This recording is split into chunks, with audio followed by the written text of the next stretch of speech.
Today, I'm going to show you how to become certified for QuickBooks in 2026.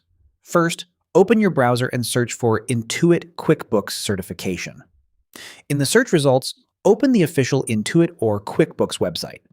Avoid ads or random third-party training pages unless you specifically want paid training. Once you're on the official page, look for the option that says Sign up for free. Click Sign up for free. From here, QuickBooks will ask you to either sign in or create a new account. If you already have an Intuit or QuickBooks account, sign in with your email or user ID and password. If you don't have an account yet, create one by entering your basic information. After signing in, QuickBooks will take you through the setup process.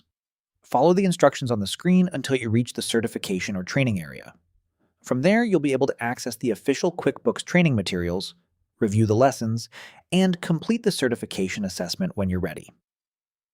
Make sure your account information is correct because your progress and certification details will be connected to that account.